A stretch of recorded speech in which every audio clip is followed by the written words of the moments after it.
السلام علیکم ورحمۃ اللہ وبرکاتہ۔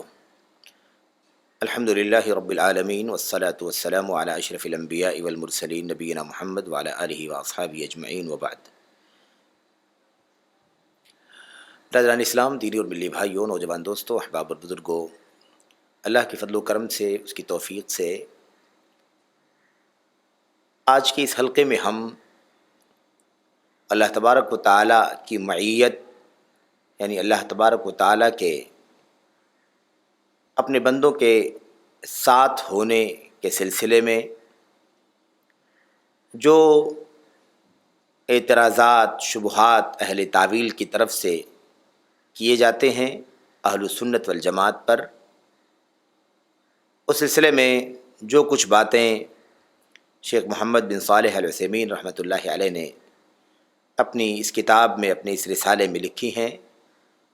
ان کا خلاصہ آپ کے سامنے پیش کرنے جا رہا ہوں،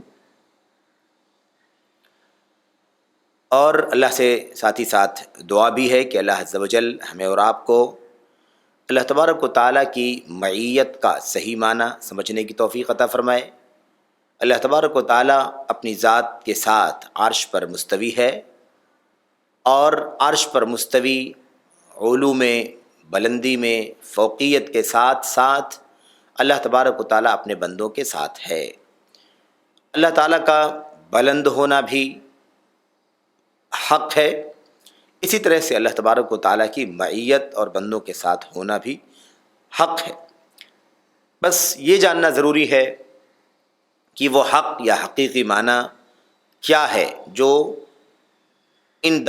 دلائل میں اللہ تبارک و تعالیٰ کی کتاب کی آیات میں یا نبی کریم صلی اللہ علیہ وسلم کی حدیث میں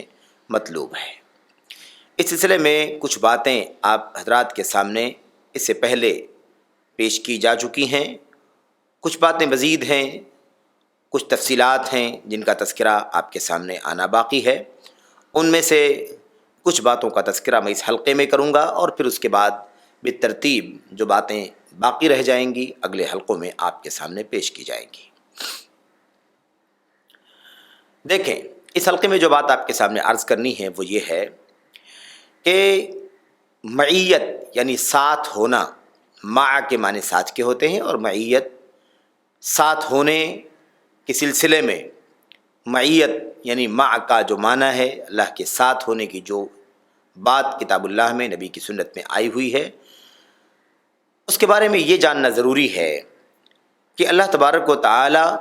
کی معیت کی تفسیر حقیقی طور پر،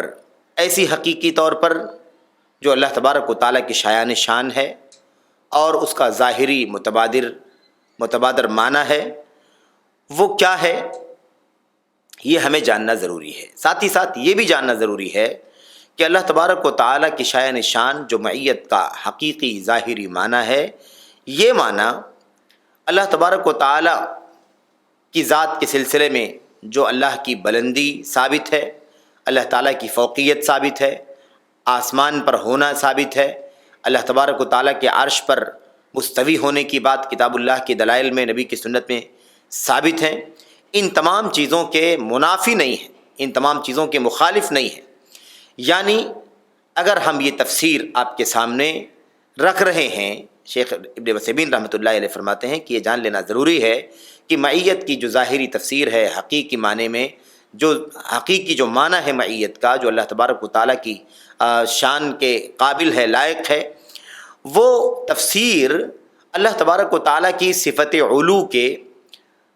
جو ثابت ہے، صفت علو اس کے منافی نہیں ہے، اس کے خلاف نہیں ہے۔ یعنی کوئی یہ نہیں کہہ سکتا ہے کہ ایسے کیسے ہو سکتا ہے کہ اللہ تبارک و تعالیٰ عرش پر بلند ہے، عرش پر مستوی ہے، اور عرش پر مستوی ہوتے ہوئے وہ بھلا اللہ تعالیٰ بندوں کے ساتھ کیسے ہو سکتا ہے۔ یعنی اس میں تناقض یا ٹکراؤ اگر کوئی ثابت کرنا چاہتا ہے تو یہ اس کے لیے وضاحت ہے، اور اسے جان لینا چاہیے کہ دونوں میں کوئی ٹکراؤ نہیں ہے۔ اور اس ٹکراؤ کے نہ ہونے کی جو بات کہی جا رہی ہے، اس کی چند وجوہ بیان کیے جا رہے ہیں کہ نمبر 1، نمبر 2، نمبر 3، یہ چند وجوہات ہیں جس سے ثابت ہوتا ہے، معلوم پڑتا ہے کہ اللہ تبارک و تعالیٰ کی بلندی اور اللہ تبارک و تعالیٰ کا بندوں کے ساتھ ہونا، اس کی معیت، یہ ایک دوسرے کے منافی نہیں ہے، متناقض نہیں ہے۔ وہ کون سے وجوہ ہیں؟ دیکھیے، نمبر ایک، پہلی بات تو یہ ہے کہ اللہ تبارک و تعالیٰ نے خود اپنے کلام کی آیات میں دونوں باتوں کو بیان فرمایا ہے۔ یہ نہیں کہ الگ الگ، بلکہ خود ایک ہی آیت کریمہ میں اللہ تبارک و تعالیٰ نے دونوں باتوں کو یکجا بیان فرمایا ہے، دونوں باتوں کو اکٹھا بیان فرمایا ہے۔ تو اب جب اللہ تبارک و تعالیٰ کے کلام میں، اللہ کے نبی صلی اللہ علیہ وسلم کے فرمان میں جب اللہ تبارک و تعالیٰ نے، نبی نے اگر دونوں باتوں کو ایک ساتھ میں بیان فرمایا ہے، یہ اللہ تبارک و تعالیٰ کا عرش پر مستوی ہونا، اللہ کا بلند ہونا، اور ساتھ ہی ساتھ اللہ کا بندوں کے ساتھ ہونا، ان دونوں چیزوں کو اللہ نے جب خود اکٹھا بیان فرمایا ہے، تو کیسے یہ بات کوئی کہہ سکتا ہے کہ ان دونوں میں تناقض ہے؟ نعوذ باللہ، اگر تناقض ہوگا تو اس سے اللہ تبارک و تعالیٰ پر اعتراض لازم آئے گا کہ اللہ عز و جل کی کلام میں تناقض ہے، جبکہ اللہ عز و جل تناقض سے، ہر طرح کے تضاد سے پاک ہے، منزہ ہے، مبرہ ہے۔ اللہ کی کتاب ہر طرح کے تناقض سے، ہر طرح کے تضاد سے مبرہ ہے، پاک ہے، اس لیے یہ بات نہیں کہی جا سکتی۔ تو پہلی بات یہی ہے میرے بھائیوں کہ اللہ تبارک و تعالیٰ کی صفت علو اور اللہ تبارک و تعالیٰ کی معیت بندوں کے ساتھ، ان دونوں میں کوئی تناقض نہیں ہے، بلکہ جو تفسیر معیت کی حقیقی ظاہری معنی میں کی جا رہی ہے، اس اعتبار سے کوئی تناقض نہیں ہے۔ اللہ تبارک و تعالیٰ نے خود، پہلی بات یہی کہ اللہ تعالیٰ نے خود اپنی کتاب میں ان دونوں باتوں کو اکٹھا فرمایا ہے کہ اللہ تعالیٰ بلندی میں بھی ہے، فوقیت ثابت فرمائی، اللہ تعالیٰ نے اپنے لیے علو ثابت فرمایا، عرش پر مستوی ہونا ثابت فرمایا، اور ساتھ ہی ساتھ بندوں کے ساتھ میرے بھائیوں ہونا بھی ثابت فرمایا ہے۔ تو جب اللہ تبارک و تعالیٰ کسی چیز کو اکٹھا بیان فرما دے، کسی دو چیز کو اکٹھا بیان فرما دے، تو اس میں تناقض کیسے ہو سکتا ہے؟ اللہ تبارک و تعالیٰ کی ذات تناقض سے پاک ہے، اللہ عز و جل کا کلام تناقض سے پاک ہے۔ تو میرے بھائیوں، میرے بزرگوں، یہ بات اچھی طرح سے ذہن میں بٹھا لینی چاہیے کہ جب خود اللہ تبارک و تعالیٰ نے دونوں باتوں کو بیان فرمایا ہے تو تناقض ناممکن ہے، تناقض محال ہے، اللہ کی ذات کے سلسلے میں بھی اور اللہ تبارک و تعالیٰ کے کلام کے سلسلے میں بھی۔ اچھا، ساتھ ہی ساتھ یہ بھی جان لینا چاہیے کہ ہر مسئلہ، ہر چیز جہاں آپ کو، کسی کو قرآن کریم کے اندر یہ گمان ہو، یہ خیال ہو کہ تناقض پایا جا رہا ہے، بظاہر لگتا ہو کہ تناقض ہے، تو غور کرنے کی ضرورت ہے، تدبر کرنے کی ضرورت ہے، جس کا حکم اللہ تبارک و تعالیٰ نے دیا ہے۔ تدبر کرو، تدبر کرتے جاؤ، تدبر کرو، گہرائی سے سوچو، اپنے ذہن کو، دماغ کو دوڑاؤ، اللہ کے کلام کی آیات پر، نبی کے فرمان پر غور کرو، اور تدبر سے کام لو، یہاں تک کہ واضح طور پر یہ بات سمجھ میں آ جائے کہ اللہ تبارک و تعالیٰ کے کلام میں کہیں بھی تناقض نہیں ہے، کہیں بھی ٹکراؤ نہیں ہے، کہیں بھی آپس میں کنفلکشن نہیں ہے، بلکہ اللہ تبارک و تعالیٰ نے جو باتیں بیان فرمائی ہیں وہ بجا ہیں، حق ہیں، ظاہری معنی میں ہیں، سمجھنے میں تناقض ہو سکتا ہے، ہمارے اور آپ کے اللہ کے کلام میں، اللہ کی ذات میں کوئی تناقض نہیں ہے۔ اللہ تبارک و تعالیٰ نے صاف فرمایا ہے افلا یتدبرون القرآن ولو کان من عند غیر اللہ لوجدوا فیہ اختلافا کثیرا۔ آپ دیکھیے، اللہ تعالیٰ فرماتا ہے کیا یہ لوگ قرآن کریم میں غور نہیں کرتے، قرآن کریم میں تدبر نہیں کرتے؟ تدبر کا معنی کیا ہوتا ہے؟ تدبر یہ دبر سے یا دبر سے میرے بھائیوں لیا گیا ہے، جس کے معنی ہوتے ہیں بالکل اخیر تک جانا، اخیر تک غور کرنا، اخیر تک، آخری وقت تک، آخری نقطے تک غور کرنا، گہرائی تک اتر کر کے سمجھنے کی کوشش کرنا، یہ کرنے کی ضرورت ہے۔ تو کیا یہ لوگ گہرائی سے سوچتے نہیں ہیں قرآن کریم پر میرے بھائیو، غور نہیں کرتے؟ اگر یہ اللہ تبارک و تعالیٰ کے سوا کسی اور کی طرف سے اللہ کا یہ کلام ہوتا تو لوگوں کو اس میں بہت زیادہ اختلاف ملتا۔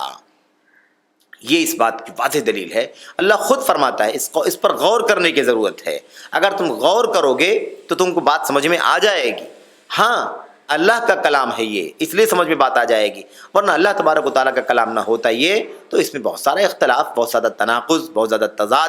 پایا جاتا۔ لیکن چونکہ اللہ تبارک و تعالیٰ کی طرف سے ہے، اس لیے اس میں غور کرو گے تو سمجھ میں آ جائے گی بات، کوئی تناقض نہیں ملے گا۔ تو یہ اللہ تبارک و تعالیٰ کہہ رہا ہے، فرما رہا ہے کہ جہاں بھی کسی شخص کو تناقض نظر آئے، ٹکراؤ نظر آئے، دو باتوں میں آپس میں ٹکراؤ نظر آئے، غور کرنے کی ضرورت ہے تاکہ یہ بات کھل کر کے سامنے آ جائے کہ کوئی تناقض نہیں ہے۔ اب دیکھیے، اب اگر غور کرنے سے تناقض حل ہو جائے، تضاد سمجھ میں آ جائے کہ تضاد نہیں ہے، ہمیں تضاد لگ رہا تھا، غور کرنے سے وہ تضاد، وہ تناقض دور ہو گیا تو الحمدللہ۔ لیکن اگر ایسا نہ ہو،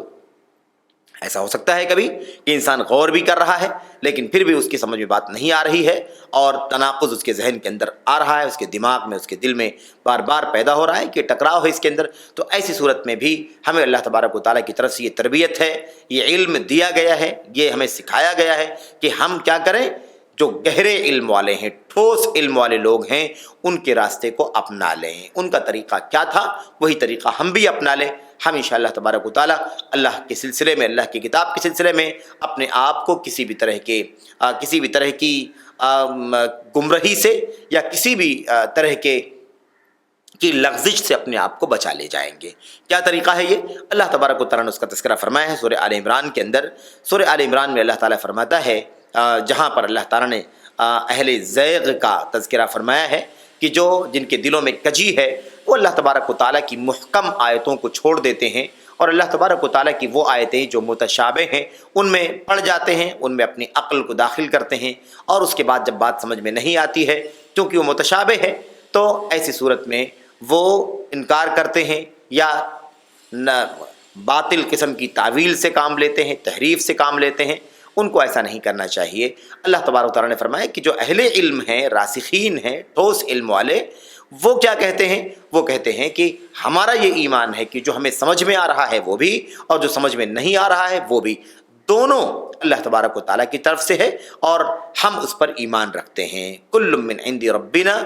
آمنا به کل من عند ربنا، ہم اس پر ایمان لاتے ہیں، یہ سب ہمارے رب کی طرف سے ہے، ہمارے اللہ کی طرف سے ہے. یہ اہل علم کا یا راسخین فی العلم کا طریقہ ہے جس کی تعلیم اور تربیت اللہ عز و جل نے ہمیں دی ہے. اس لیے ہمیں چاہیے کہ اگر بات سمجھ میں نہ آئے، واضح نہ ہو، تو ہم گہرے علم والے، ٹھوس علم والوں کا جو راستہ ہے اس کو اپنا لیں. اللہ تبارک و تعالیٰ نے فرمایا ہے آمنا به کل من عند ربنا، ہم ایمان لاتے ہیں اس کلام کے اوپر، یہ سب اللہ تبارک و تعالیٰ کی طرف سے ہے. تو ہمیں بھی چاہیے کہ ہم اسی راستے پر چلیں. سمجھ میں آ جائے تو الحمدللہ، اور سمجھ میں نہ آ جائے تو ان راسخین فی العلم کا طریقہ اختیار کر لیں، ایمان لے آئیں اور اس بات کا اعتراف کر لیں، اس بات کا اعلان کر دیں، اس بات کی گواہی دے دیں کہ یہ سب اللہ تبارک و تعالیٰ کی طرف سے ہے اور معاملے کو اللہ تبارک و تعالیٰ کے حوالے کر دیں. جو اس کلام کا اتارنے والا ہے، جو اس کلام کا منزل ہے، منزل یا منزل ہے، اللہ تبارک و تعالیٰ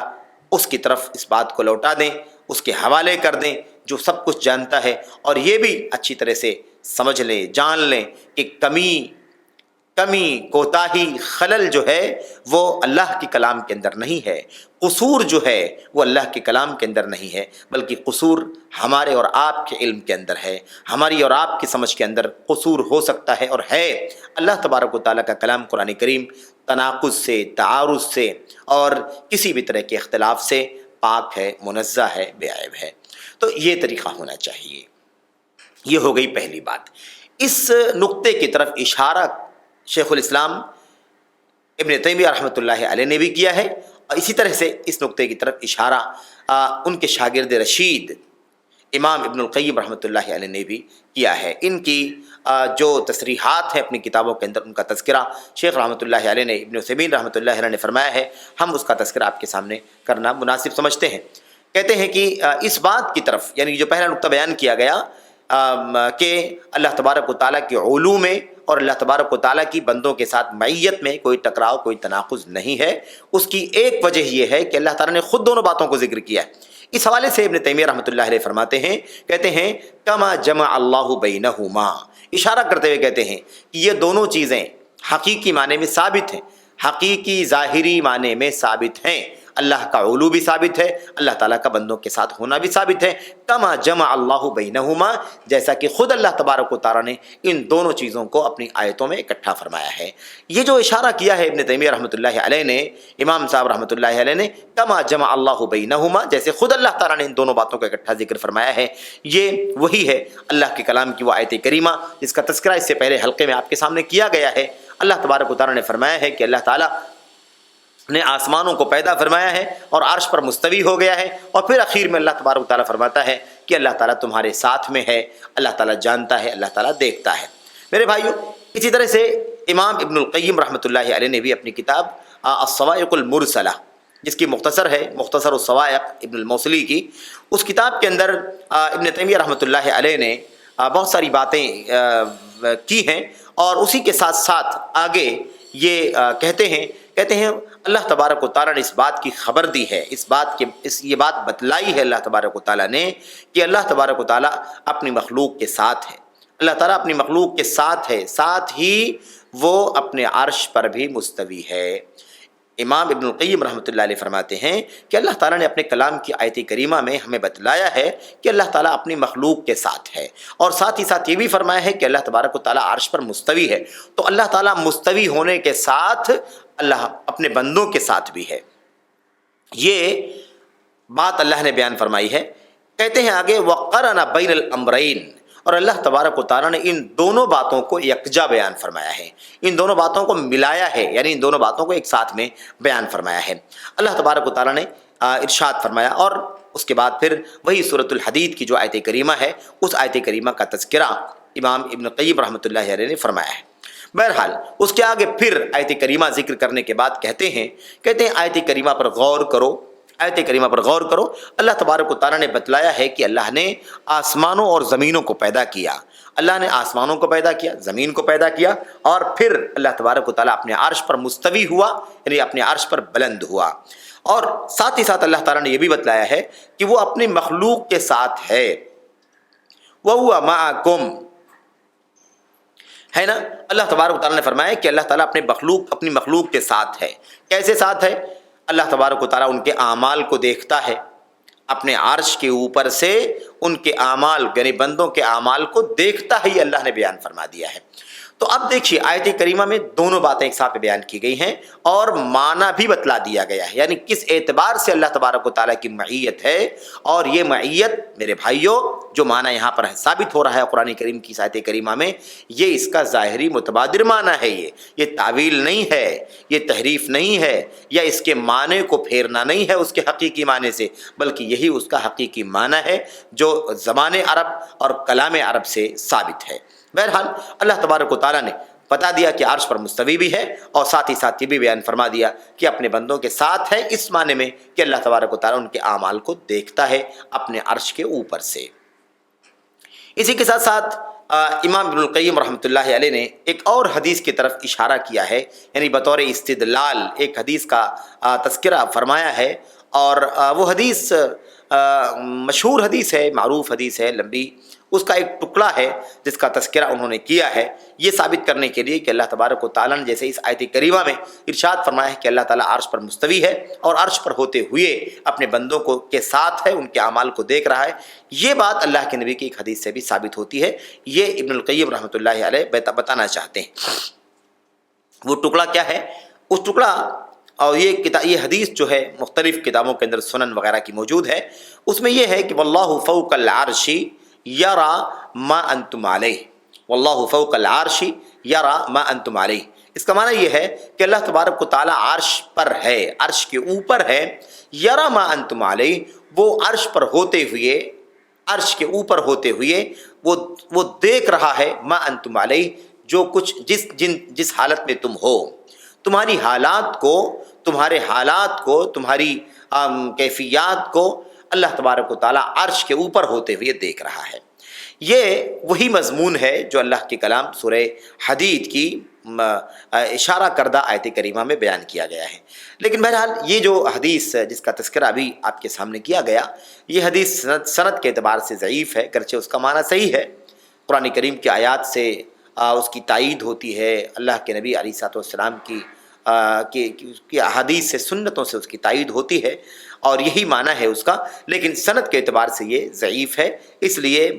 اس کا تذکرہ اس معنی میں آپ کے سامنے نہیں کیا جا رہا ہے کہ یہ حدیث صحیح ہے، بلکہ حدیث سند کے اعتبار سے ضعیف ہے، البتہ معنی درست ہے، اور امام ابن القیم رحمۃ اللہ علیہ نے اپنی کتاب کے اندر اس کا تذکرہ فرمایا ہے۔ بہرحال لیکن حدیث سند کے اعتبار سے ضعیف ہے، اور اس کی تفصیلات کا یہ موقع نہیں ہے، اور اس کا خلاصہ یہ ہے کہ وہ روایت ضعیف ہے، اور اس کی تخریج تو بہت سارے لوگوں نے، بہت سارے محدثین نے اپنی کتابوں میں کی ہے، لیکن وہ روایت سند کے اعتبار سے ضعیف ہے، اور مشہور ہے اس حدیث کا، یہ حدیث مشہور ہے حدیث الاوعال کے نام سے، حدیث الاوعال کے نام سے یہ حدیث مشہور ہے، اور اسے بہرحال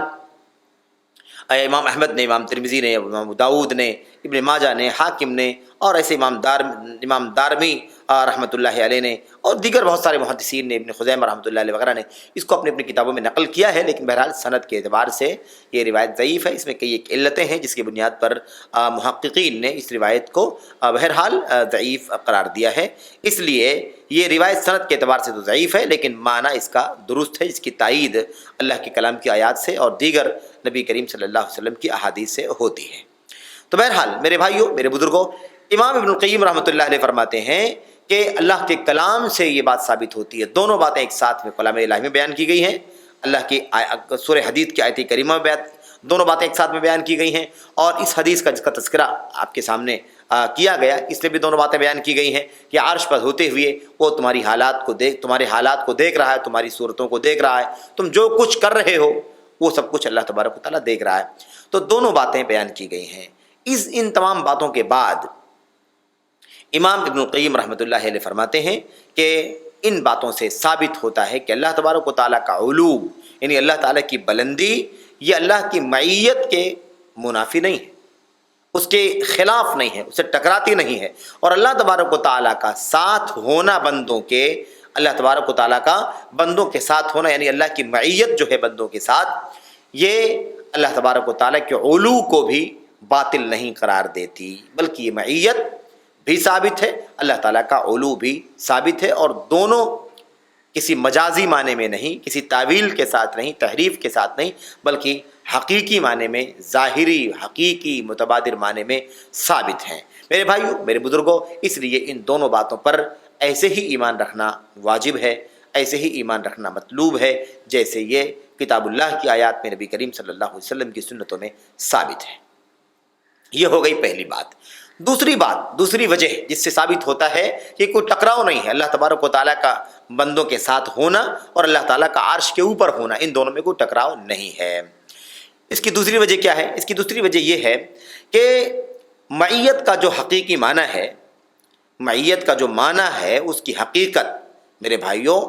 جو معیت کا معنی ہے اس کی حقیقت جو ہے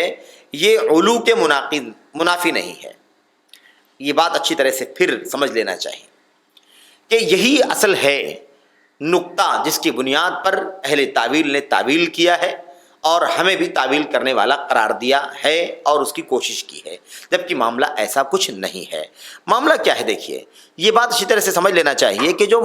معیت کا حقیقی معنی ہے یہ علو کے مناقض نہیں ہے، علو کے منافی نہیں ہے، علو سے ٹکراتا نہیں ہے، یعنی اللہ تبارک و تعالیٰ کا بندوں کے ساتھ ہونا اور اللہ تعالیٰ کا عرش پر مستوی ہونا، ان دونوں میں کوئی ٹکراؤ نہیں ہے، بلکہ ان دونوں میں اجتماع ہونا، یعنی ان دونوں کا اکٹھا ہونا یہ ممکن ہے، ان دونوں کا اکٹھا ہونا ممکن ہے۔ اور اللہ تبارک و تعالیٰ کی ذات تو بہت بلند ہے، اس کی کوئی مثال نہیں ہے۔ میرے بھائیوں، یہ دونوں چیزیں خود بندے اور مخلوق کے حق میں بھی ثابت ہونا ممکن ہے۔ کیسے؟ آپ دیکھیے کہ مثل ہے عربی زبان کی، کہا جاتا ہے ما ذل نسیر والقمر معنا، ما ذل نسیر والقمر معنا۔ عرب کے لوگ ہمیشہ کہتے رہے ہیں، آپ جانتے ہیں کہ صحراؤں کا لوگ سفر کیا کرتے تھے، اور اللہ تبارک و تعالیٰ نے خود قرآن کریم میں فرمایا ہے کہ یہ جو ستارے ہم نے بنائے ہیں اس کے بہت سارے مقاصد ہیں، ان مقاصد میں سے ایک مقصد یہ بھی ہے کہ تمہیں اس سے راستے کی رہنمائی ملتی ہے۔ ستاروں کے ساتھ لوگ چلتے ہیں اور اپنی منزل کو پہنچتے ہیں، اس سے راستے کی رہنمائی ملتی ہے۔ تو اللہ تبارک و تعالیٰ کے کلام کی روشنی میں لوگ اس سے رہنمائی حاصل کرتے رہے ہیں، اور عرب کے لوگ اسی لیے کہتے تھے ما ذلنا نسیر والقمر معنا، ہم برابر چلتے رہے اور چاند بھی ہمارے ساتھ میں تھا، یعنی چاند کے ساتھ ساتھ چلتے رہے، چاند کے ساتھ ساتھ چلتے رہے۔ ستاروں کے بارے میں بھی یہ بات کہا کرتے تھے والنجم معنا، ہم چلتے رہے، ستارہ ہمارے ساتھ میں تھا۔ یعنی کیا مطلب؟ ستارے کے اشارے سے چلتے تھے، ستارہ دیکھتے تھے کہ ہاں یہ ستارہ ہے اور اسی سمت میں جانا ہے، اپنی منزل کو پہنچ جائیں گے۔ تو کہتے تھے کہ ہم چلتے رہے، چاند ہمارے ساتھ ساتھ رہا، ہم چلتے رہے، ستارہ ہمارے ساتھ ساتھ رہا۔ اب آپ سوچئے کہ ستارہ یا ایسے ہی چاند یا تارہ اور انسان کا روئے زمین پر چلنا، دونوں کے درمیان کتنا فاصلہ ہے، اس فاصلے کا صحیح اندازہ نہیں لگایا جا سکتا، لیکن اس کے باوجود کہا کرتے تھے والقمر معنا، ہم چلتے رہے برابر اور چاند ہمارے ساتھ ساتھ رہا۔ آپ سوچیے کہ معیت کا استعمال کیا گیا،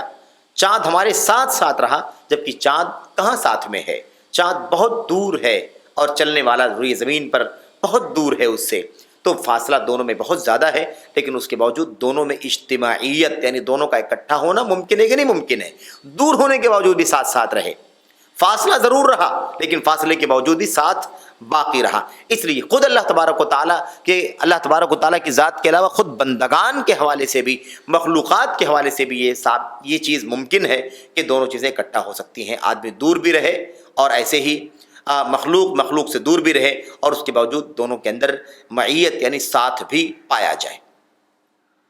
تو اب ظاہر سی بات ہے، اب یہ جو عرب کے لوگ کہا کرتے تھے ما زلنا نسیر والقمر معنا، ہم چلتے رہے اور چاند ہمارے ساتھ ساتھ رہا، اسے کبھی بھی کوئی ٹکراؤ شمار نہیں کیا گیا اور نہ ہی ٹکراؤ شمار کیا جا سکتا ہے، نہ اسے ٹکراؤ شمار کیا جا سکتا ہے، اور نہ ہی کوئی شخص اس سے یہ سمجھ سکتا ہے کہ چاند ساتھ ساتھ رہا یعنی چاند آسمان سے زمین پر اتر آیا اور انسان سے چپک کر کے ساتھ ساتھ میں چلتا رہا۔ ایسا کوئی بھی آدمی نہیں سمجھتا ہے، ایک معمولی عقل والا بھی، کم عقل شخص بھی، ایک نادان بھی اتنی بات کو سمجھتا ہے کہ چاند آسمان سے اتر کر کے اس چلنے والے کے ساتھ چپک نہیں گیا تھا، بلکہ چاند اپنی جگہ تھا اور چلنے والا روئے زمین پر اپنی جگہ پر تھا، لیکن اس فاصلے کے باوجود بھی معیت ثابت ہو سکتی ہے،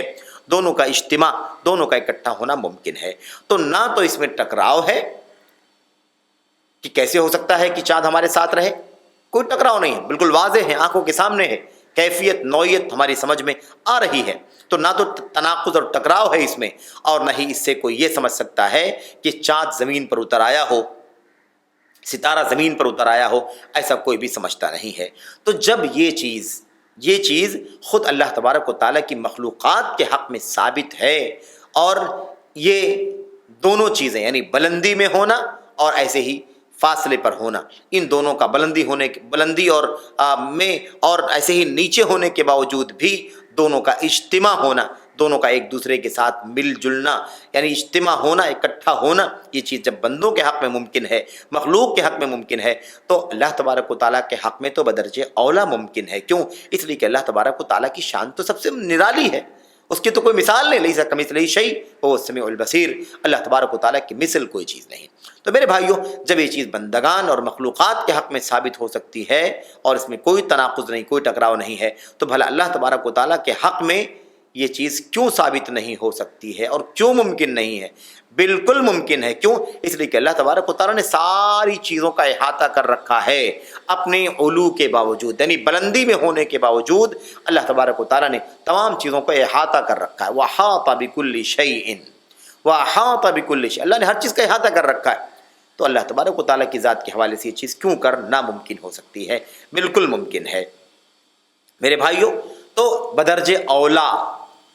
اولا ممکن ہے اللہ تبارک و تعالیٰ کے سلسلے میں۔ میرے بھائیوں، کیوں؟ اس کی وجہ یہ ہے کہ معیت کی جو حقیقت ہے، حقیقت میں جو معیت کا جو معنی ہے، ساتھ کا معنی ہے، ساتھ کا لفظ، مع کا لفظ عربی زبان کے اندر جو معنی دیتا ہے، اس معنی میں یہ نہیں ہے کہ اس سے ایک دوسرے کا سے مس کرنا، ایک دوسرے سے چپکنا یہ لازم آتا ہو، یہ معنی اس کا نہیں ہے، یہ معنی نہیں ہے اس کا کہ چپکنا لازم آتا ہو۔ تو میرے بھائیوں، میرے بزرگوں، معیت کا جو حقیقی معنی ہے اس کا صرف اتنا معنی ہے کہ ایک ساتھ رہیں، فاصلے کے باوجود بھی۔ میرے بھائیوں، میرے بزرگوں، یہ اس کا معنی ہے۔ مماسہ یعنی آپس میں ایک دوسرے سے چھو جانا، ایک دوسرے سے چپک جانا، یہ اس سے لازم نہیں آتا ہے۔ تو یہ ہو گئی بات۔ میرے بھائیوں، میرے بزرگوں، یہ جو بات آپ کے سامنے بیان کی جا رہی تھی، دوسرا نقطہ جو آپ کے سامنے بیان کیا گیا، اس کی طرف بھی شیخ الاسلام ابن تیمیہ رحمۃ اللہ علیہ نے اشارہ فرمایا ہے اپنی کتاب الفتاوی الحمویہ کے اندر۔ الفتاوی الحمویہ میں صفحہ 103 کے اندر کہتے ہیں، اور میرے بھائیوں، میرے بزرگوں، یہ کتاب جو ہے مستقل بھی چھپی ہوئی ہے، اور اس کے علاوہ مجموعہ فتاوی جو ابن تیمیہ رحمۃ اللہ علیہ کا ہے، اس کے اندر بھی یہ چیز موجود ہے۔ اس کے ضمن میں کہتے ہیں شیخ الاسلام ابن تیمیہ رحمۃ اللہ علیہ کہتے ہیں کہ کلمہ مع، لفظ مع جو ہے، یہ عربی زبان کے اندر جب مطلق طور پر استعمال کیا جائے تو اس کا ظاہری معنی عربی زبان میں صرف یہی ہوتا ہے کہ مطلق طور پر ایک دوسرے سے مل گئے، مطلق طور پر ملاپ، مطلق ملاپ ثابت ہوتا ہے اس سے،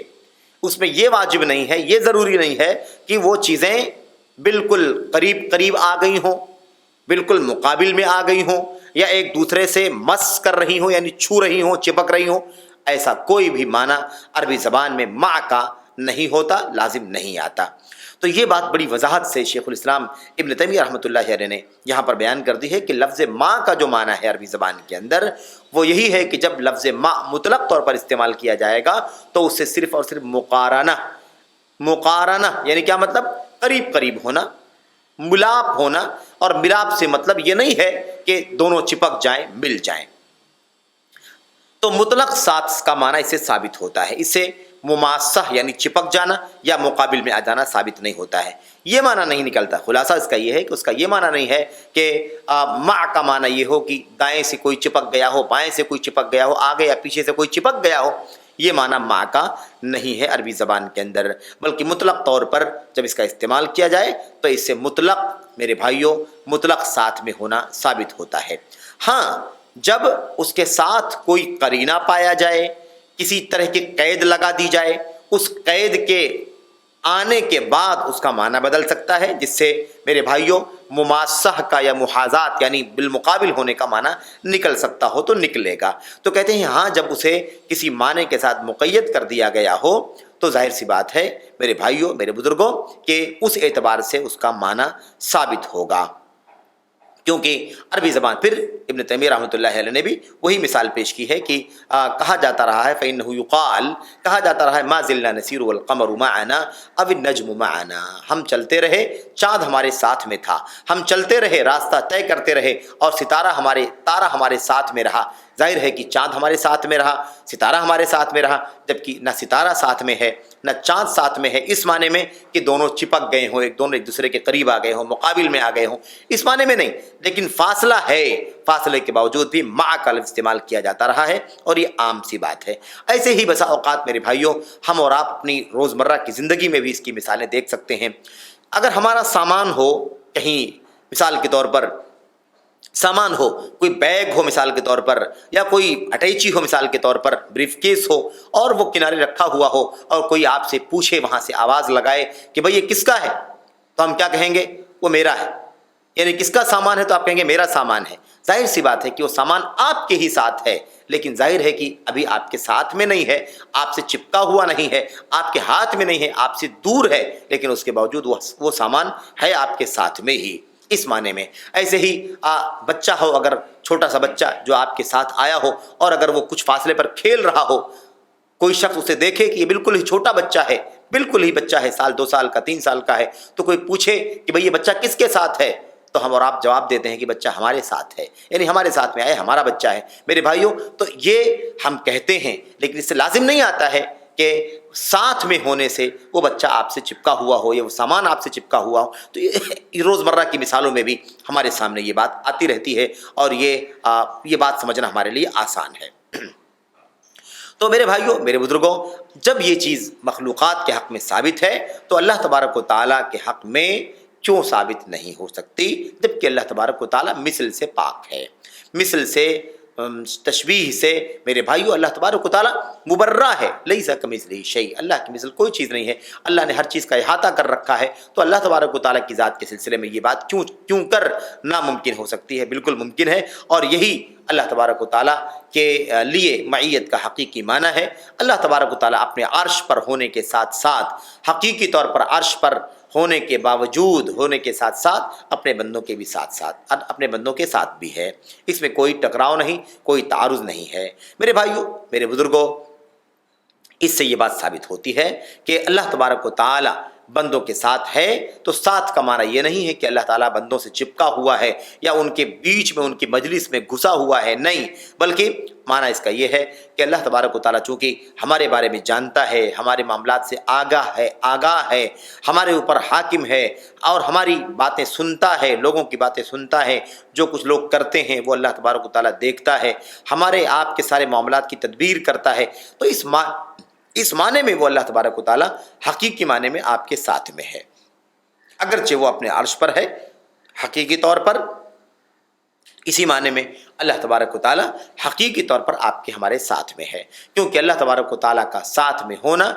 یہ اس سے لازم نہیں آتا کہ وہ چپکا ہوا ہو، کیونکہ یہ عربی زبان کے اندر اس کا معنی ہی نہیں ہے کہ مع کے معنی ساتھ کے ہو۔ میرے بھائیوں، میرے بزرگوں، اس کے بعد کہتے ہیں کہ معیت کا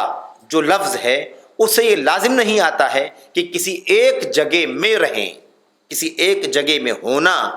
کسی جگہ میں اکٹھا ہونا، یہ لازم نہیں آتا ہے، بلکہ اس کا معنی مطلق طور پر یہی ہے۔ ہاں اگر کوئی اس کی تعیین کر دے تو الگ چیز ہے، پھر وہ معنی لیا جائے گا۔ یہ ہو گئی دوسری بات۔ تیسری جو بات ہے، یہ تیسری اور آخری بات ہے کہ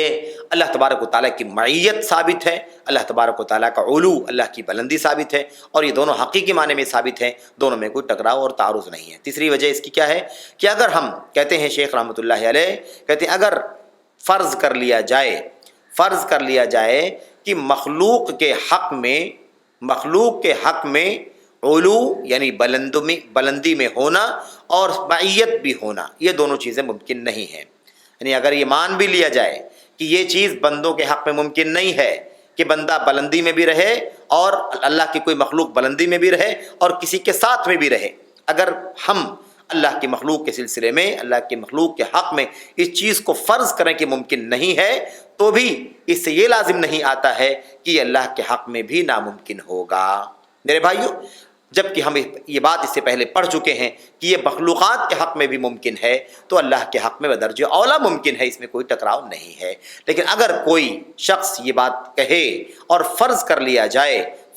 جائے کہ یہ چیز یعنی علو میں ہونا، بلندی میں ہونا اور ساتھ میں بھی ہونا، یہ مخلوق کے حق میں ممکن نہیں ہے، تو بھی اس سے لازم نہیں آتا ہے کہ جو چیز بندے کے حق میں ممکن نہ ہو وہ اللہ کے حق میں بھی ممکن نہ ہو، یہ لازم نہیں آتا ہے۔ کیوں؟ اس لیے کہ خود اللہ تبارک و تعالیٰ نے ان دونوں چیزوں کو اکٹھا اپنی ذات کے لیے بیان فرمایا ہے، اور اللہ تبارک و تعالیٰ نے اپنے لیے بیان فرما دیا ہے، تو آپ کو ہم کو اس پر ایمان رکھنا ضروری ہے۔